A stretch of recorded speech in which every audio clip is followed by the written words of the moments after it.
The declaration of extinction.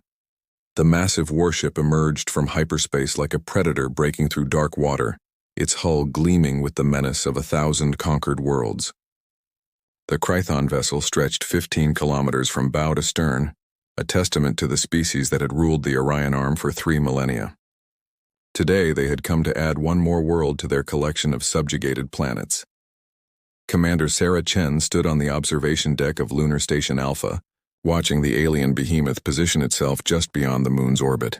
Her hands remained steady despite the weight of what she witnessed. Humanity had always wondered when first contact would come. Now they had their answer, and it came in the form of the galaxy's most feared conquerors. The Chrython were legends whispered across 100 different species. Standing 3 meters tall with exoskeletons that could deflect most energy weapons, they possessed 4 arms ending in razor-sharp claws and compound eyes that could see across multiple spectrums.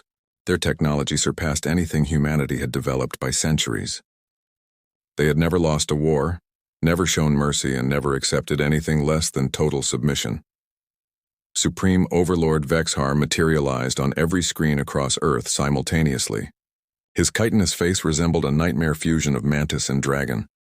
With mandibles that clicked as he spoke through his universal translator, his voice carried the weight of absolute authority, each word dropping like a judge's gavel pronouncing a death sentence. "Primitive species of Earth," Vexhar began, his 4 eyes glowing with an eerie purple light. "The Chrython hegemony has observed your pathetic attempts at civilization, your wars against each other, your destruction of your own planet, your fumbling steps into space. You are unworthy of independence. You have 48 of your hours to surrender unconditionally. Refuse and we will reduce your species to atoms and harvest your world for resources. This is not a negotiation. This is a courtesy we extend only once." The transmission ended, leaving 7 billion humans staring at blank screens. Panic erupted in major cities. Stock markets crashed within minutes. Some called for immediate surrender, arguing that survival under alien rule was better than extinction. Others demanded resistance, refusing to bow to threats regardless of the consequences. President Marcus Williams convened an emergency session with world leaders. The debate raged for hours. General Rebecca Torres, head of the newly formed United Earth Defense Force, presented their military assessment. The numbers were sobering. Humanity possessed 300 combat-capable spacecraft, mostly converted mining vessels with hastily installed weapons. The Chrython fleet that had appeared consisted of 50 ships, each one technologically superior to anything Earth could field. "We need to try diplomacy first," urged Ambassador David Park, Earth's most experienced negotiator. "Perhaps we can find common ground, some form of coexistence." The attempt at negotiation lasted exactly 3 minutes. When Ambassador Park's ship approached the Chrython flagship under a flag of truce, Vexhar's response was swift and brutal. The human vessel was vaporized by a weapon that seemed to tear apart the very fabric of space around it. The message was clear. The Chrython did not negotiate with inferior species, but humanity had survived ice ages, plagues, world wars, and near-extinction events. They had clawed their way from caves to the stars through sheer determination. Unknown to the Chrython, Earth's governments had been preparing for this possibility for decades. Hidden beneath the surface of Mars, in the asteroid belt, and in secret facilities on Earth, scientists had been developing technologies based on theoretical physics that most species considered impossible. Dr. Elena Vasquez had spent 20 years working on quantum entanglement weapons. Her team had discovered something remarkable about human consciousness. Unlike most species who thought in linear patterns, humans possessed an unusual ability to hold contradictory ideas simultaneously, to think in paradoxes. This cognitive flexibility had allowed them to crack codes of reality that other species couldn't even conceptualize. Colonel James Mitchell commanded humanity's real space force, the Shadow Fleet. 100 experimental ships equipped with technology so advanced that even their creators barely understood how it worked. Quantum phase shifters that allowed ships to exist in multiple dimensions simultaneously. Consciousness-linked weapon systems that responded to human thought patterns faster than any computer. Gravitational manipulators that could turn space itself into a weapon. When the 48 hours expired, Vexhar expected to see white flags and submission broadcasts. Instead, he received a different message. President Williams appeared on the communication channel, his face calm despite the circumstances. "Supreme Overlord Vexhar," Williams began, his voice carrying across the void. "Humanity chooses freedom.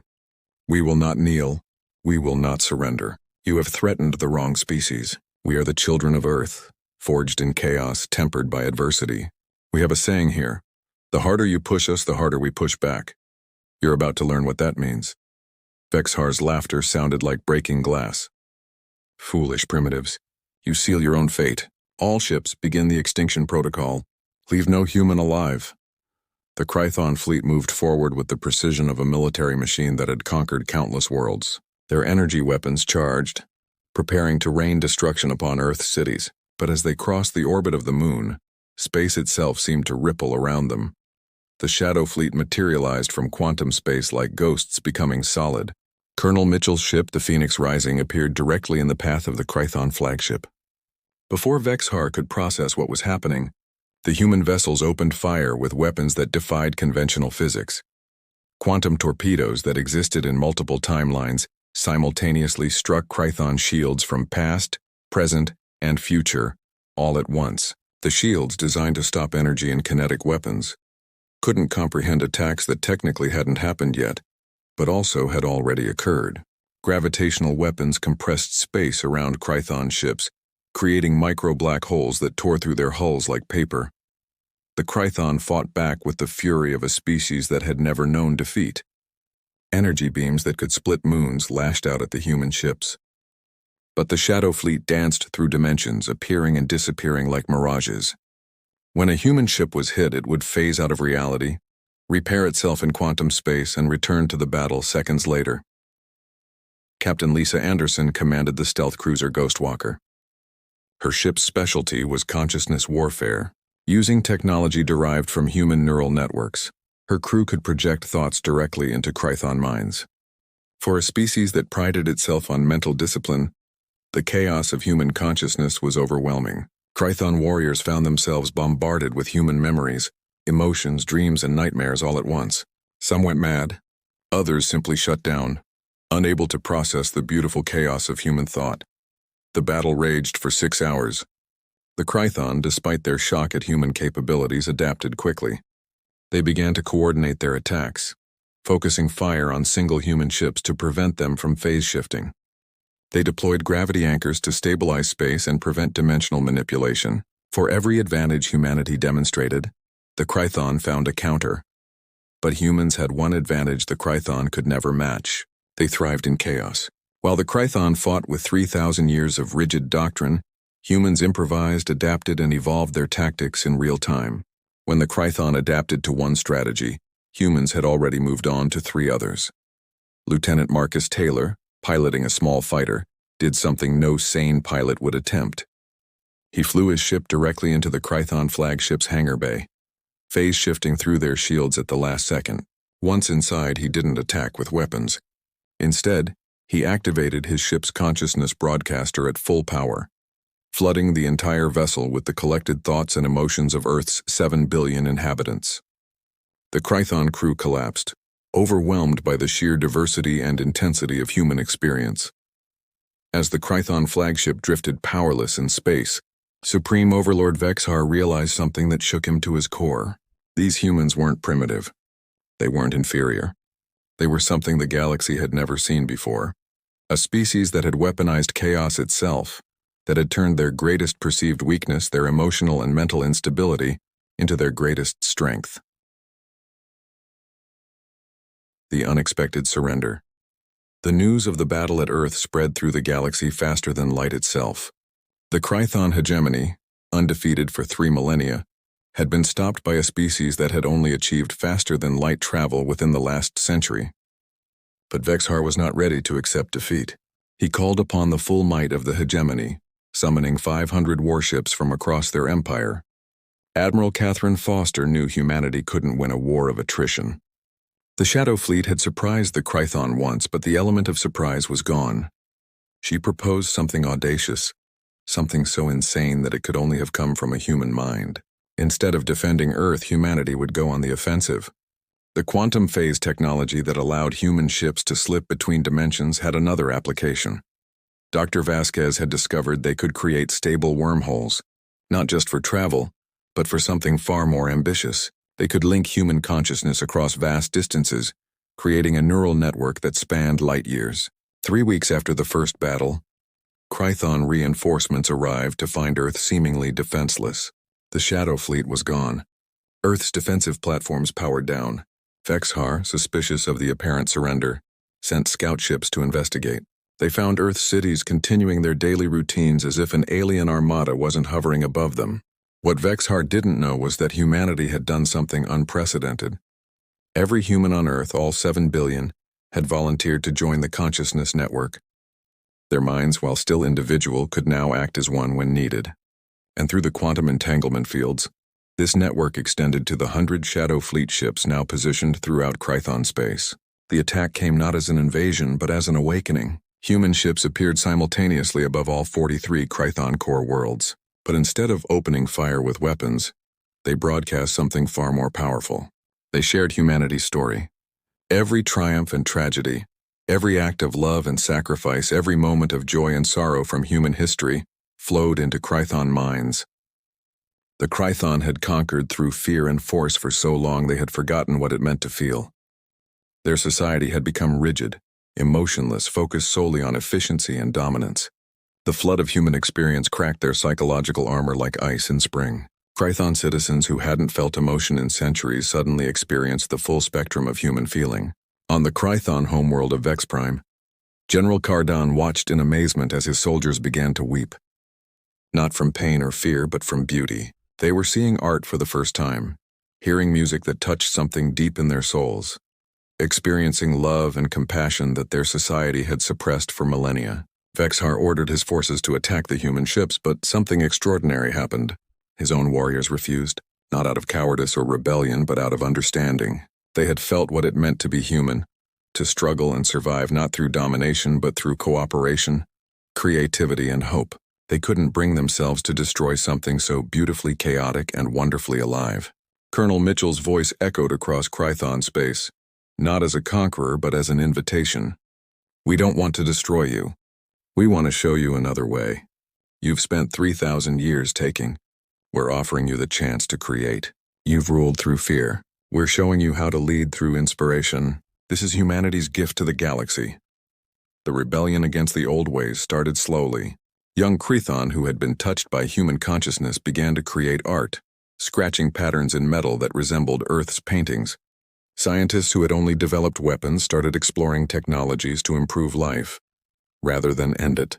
Musicians emerged, creating haunting melodies with their chitinous limbs that had only known violence.